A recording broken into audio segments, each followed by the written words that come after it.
Hello everyone, I'm Sofia Penny. I'm the manager here at the Woodlands Art Gallery Studios. Today I'm joined with Tom LaRock. He's going to be one of our artists featured in our first group show, Shadows and Reflections, which will be up next week, January 19th. So before we discuss your art, can you tell us a little bit about your artistic journey and your formal art training? Sure. Well, thank you for having this interview. I appreciate that. Of course. Yeah, so my art journey, I always was kind of an artistic kid. You know, I would draw, I would sketch, I would do things in high school and elementary school and all that. And then, but then I was also into sports. So I got going more into sports and kind of went away from the art pursuit at that time. And then, but I always kept my hand in it. I was always going to be doing, you know, I would do silkscreen T-shirts and things for swim teams. It always called you back. Yeah, it always kind of called me back. I would be doing some other things with that. Again, I was always sketching. I was always trying to do something that was artistic. So really no formal training at that time. I took a couple of classes in college, and then after I got out of college and was a dad and a husband, I took a couple of classes in Denver when I was up there. And so that was really all I was doing up until I guess it was probably 2005, and my son went to New York to study in a school, a specialized school up there, and they call them ateliers, and that's just a fancy French name for art school or art studio. And the concept is you go to train like they did for the old masters. So you had the master artist at that time, and then he would have his apprentices that would come around and they would learn in the style of that master. So that started to be taken hold. So my son went up to that school and just got so really good that I just had to figure out, you know, how did he do that? He kept trying to coach me and do that kind of thing, but finally he just said, hey, look, if you really want to do this, you've got to come up to get in my studio, which at the time he'd opened up his own studio in New York. Wow. And I'll put you in my studio and you can go through the program. You can go through the training, the formal training. And so that's what I did. We moved up there for 3 years and went through the program and learned how to paint with the goal being in mind that I would learn how to paint realistically. Yeah. And have that training, that formal training. So spent 3 years up there doing that, came back here in 2016, and then since then it's been developing my art, trying to figure out what I was going to emphasize. Yeah. You know, I went through still lifes, landscapes, and kind of trying a mixture of all of those, and now I'm gravitating more toward portraiture. So I want to revisit your time in New York. When you were there, did you have time to immerse yourself in the many museums? Oh, totally. And what artists and painters stood out to you and perhaps influence your work now? Yeah, I mean, the museums were incredible. I mean, the Met, we would go to the Met. Of course. We lived, I think we were 8 minutes walking from the Met, from Central Park. That's not too bad. Our apartment was on the Upper East Side. So that was okay. But you know, you say that, it sounds really grandiose. It was 700 square feet, one bedroom apartment. That's New York. And that's different than the 3,000 square foot house we left here. So we had to really downsize to cram in there for 3 years. And so the Met was the favorite museum. There were also other museums that were there, but the Met was definitely the one that had the all-encompassing, just art, and then also the history of art. I mean, yeah, they had everything from Egyptian pyramids and mummies and all of that kind of thing, all the way up to the modern people, as well as a great collection of the masters. So those masters were really incredible. So you mentioned the artists. So one of the ones that really just stands out that they had a really good collection of was Rembrandt. So Rembrandt was just incredible. Yeah. Just looking at his paintings and how he did that and his style was just, he set the standard for everybody. Yeah. And then after him would have been William Bouguereau, who was a French painter. Okay. And so he's into realism. And then there's just so many more. I mean, if you're a still life artist, there's Phantom Latour. You know, you get into still life. If you were into and interested in landscapes, then they actually had a Thomas Cole exhibition there at one time. Frederick Church, William Tross Richards is another one that's got that genre of landscapes. And in portraiture and narratives, it was Bouguereau was key, and then some other ones was Anthony Van Dyck. You know, Sir Anthony Van Dyck. So, Yep. so all those guys were there. I mean, you could walk right, and the thing that was really cool about the Met was that you know, some of them you had to stand back from, and you couldn't touch them, and you couldn't take photographs in some galleries, flash photography, but you could take your photographs. But you could walk up right next to that painting, and you could see the brush Really look at the stroke strokes, yeah. and see what was going on. You know, even to the point where you'd see where a guy would put his finger, so his fingerprint was still in the paint, or his brush, you know, bristles would be in the paint or something like that. And it was really incredible to be able to observe at that time how they accomplished their skill. And as an artist, I think it's really important to see as much art as you can, because you begin to internalize it and then look at the product. Oh, exactly. Yeah. I mean, if you're a portrait artist and you're trying to figure out, okay, how do you control the light, how do you control the paint, how do you take the mood into effect? Well, if you go and you study, and you could also have the benefit of potentially doing master copies. So getting in the museum, setting up your easel, your pencil and paper, and doing a copy of those masters, you just learn so much. I didn't really have the time, since I was in the studio mostly, to do that level, but it was just really incredible. Amazing. Yeah. So how do you go about starting a piece? What is your process? Well, it's really kind of what's the subject matter, you know, kind of first, you know, kind of dictates it to me. You know, searching for what I want to paint, and what inspires me at the time, and that has changed. Like I say, landscapes were inspiring me at one time. Still lifes still do inspire me, just from the standpoint of to really do a still life well. You just got to spend time with it and go with that. So you're setting up an environment and a mood to do that. So anyway, so starting a piece, it's figuring out what the subject is going to be, what I want to do. Then the next step would be to come up and develop a composition. You know, from the very beginning, you need to. It's easiest if you, well, for me, to understand and develop with thumbnails a compositional study. Right. And going through multiples of those, not just say, hey, look, this is it, I'm going to paint that. To do some adjusting, do some things around that you want to do. Even with portraits, you want to adjust, and things can change at the whole time. So compositional studies, approaching it from that standpoint, and then the next, ideally for me, is to do a detailed drawing.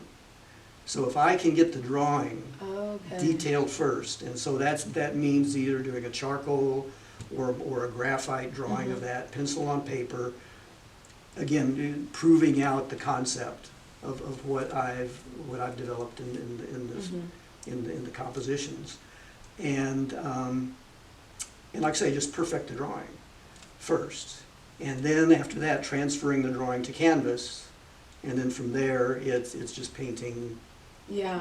Painting with color and light, what you want to portray. And since you largely work with oils, do you like to work on things simultaneously, or do you focus in on one until it's truly, you feel that it's finished? Yeah, I mean, ideally, I would focus on one. You know, there's Okay. just that sense of accomplishment, and then just you're diving into it, you're concentrating on it, you're Yeah. solving problems the whole time.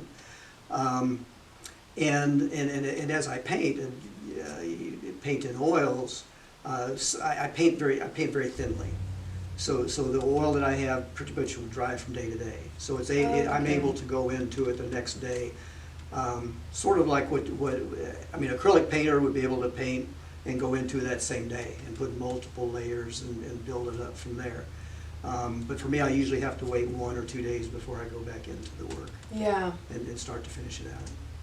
So I'm curious about your portraits, your subject's gaze. What does that mean to you, and how do you decide where you want it to rest? Yeah. Well, so the gaze and the expression is something that even if I've decided at the beginning this is the direction I want the model's eyes to be in, or the head, or something like that. I mean, to tell you the truth, from right now, most of the portraits that I've done have not been with a private model, you know, setting up, and I can manipulate and Yeah. dictate all of that. It's been more of subjects in a group setting. So wherever the group has the model facing, then that's, you know, kind of the gaze Yeah. that you got dictated. But with that said, the models do look different places, and their eyes change, and their expression changes a little bit, even as you go through that. So there's times when I'll take what started out as the group direction of the eyes, and I'll catch something that's a little bit different, and so then I'll just adjust it. I'll just move it, because I'm saying that's more interesting. This gives me a little bit more of a feel. So with your history with mechanical engineering, I'm curious how and if it influences your artwork. I notice it with your attention to detail and the precision. I'm just curious if it influences the way that you think and you process your paintings. I think it has influenced my paintings. More the painting process. The paintings are the product of that, but the process of knowing how things work. You know, observing and seeing why something looks the way that it looks, and what's actually happening there. I mean, the light would be coming. What's the light source? You know, for instance, I mean, is it the sky? Is it the clouds? Is it reflected off the ground? Is it the trees? Is it transmitted light that's coming through the leaves or something like that? I mean, so you observe and you think and you look at that and you see, just in the standpoint of pure physics, kind of what's going on. And then now, how can then I take that contrast, that light and that dark, which that's all what it's all about. I mean, it's the light. We wouldn't have any paintings if we didn't have light. So you take the light source and you try and figure out what it's going to be, and then trying to recreate that environment and that mood in the painting as much as possible. And because that's what we're doing when we're painting. We're creating, we're putting on canvas our own created environment. We can never get to reality. I can never make a painting look exactly like what we see in nature. But we can emulate that, we can get close, but it's in the context of the environment that we're creating on canvas at the time. I really like that, creating your own environment on canvas. Yeah, and that kind of leads me to my next question. So art critics in the past, like Clement Greenberg, have argued that you shouldn't force paint to be something. It should be completely non-representational. What would you argue back in the case of realism? Yeah, I mean, that's an interesting question. And art critics, you know, if they're more critical about abstract or impressionism, you know, that's kind of like their focus. They kind of that's just specialization. Right. And so for me, as far as when I'm doing a painting and when I try to talk to my students about it, is and they talk about abstract, you talk about impressionism, you talk about all these other things that are going on up into realism, and then now even hyperrealism and those types of things. For me, those are all steps in the process, because I, as an artist, I need, as I first start to conceive of a painting, I go through an abstraction. I go through a simplification phase that I'm doing to be able to describe that environment first. And then I want to create the mood. I want to get that impression. So then I'll go through in probably a second pass. I'll develop an impressionistic type of feel for what's going on. And then to get to realism, then it's just finishing that another several steps or several layers beyond that to describe what I'm looking at. Yeah. Because for me, really, I've never been able to be a cartoonist. You know, I mean, I tried to be a cartoonist and draw something cute and all that kind of thing, but I never could. A friend of mine he tried to get me to draw a cartoon, and he says, no, it looks too cute. You know, it looks too real. So I always knew from then that it was going to be realism and making it look like what I see and what I'm experiencing. And in the case of a person or a portrait, you really want it to look just like them, you know, because they're going to be the final critics. They're going to sit there and say, no, my mouth's not right, or my nose is not right, or you really got my eyes are too small, or one eye. You know, they'll let you know. So you really want to get, in the case of portraiture or anything like that, the likeness is the thing you have to strive for. So you teach currently. Mm-hmm. If somebody wanted to take a class with you, how could they sign up? So I'm teaching in two different venues right now. One is my art school, which is LaRock Art School, which is in this area is the only one that I know of in this Houston area. In Texas, there's only two other ones. There's one in Austin and there's one in Dallas that will go through and teach the formal training, the program that I went through, which takes you through all the basics, all the way up to being able to create realistic art as your final exams, and so to speak. So that's one way, and that's an artist that's looking to improve and get back into the basics, like I did after all my amateur years, to go get the formal training and then strive for that higher level of knowledge and finish and technique. So LaRock Art School is one. The best way to contact me is via email, and then that's tom@tomlarrockart.com.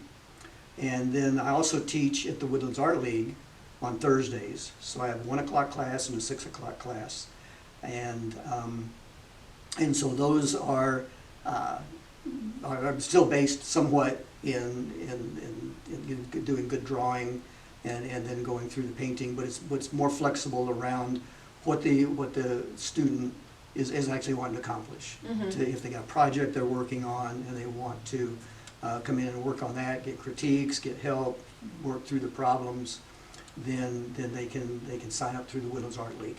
And so that's online, where they can also email me and I'll send them some more information. Awesome. So what are you working on now, and what can your followers expect to see next? Yeah, so right now I'm working on portraiture. You know, so I'm wanting to emphasize more people and portraits, in particular children's portraits. So I'm thinking there's a great need out there, especially in our community. There's a whole lot of kids out there with parents and grandparents that they get the photos, they get the high idealized photos, but it's something unique and something different, more of an heirloom quality kind of thing, to have a fine portrait of your child. And so that's the place that I'm taking most of my efforts at this point. I'll still take commissions if somebody wants a still life, or they still want a landscape, or anything else that's artistic, a portrait. Then commissioned work is also appreciated. Yeah, whatever the patrons request. Whatever the patrons request. Yeah. Again, his work will be on view in Shadows and Reflections. Our reception is January 19th, and the show will be on through March 10th. I hope to see you there. Thank you for joining us. Thank you. Thank you.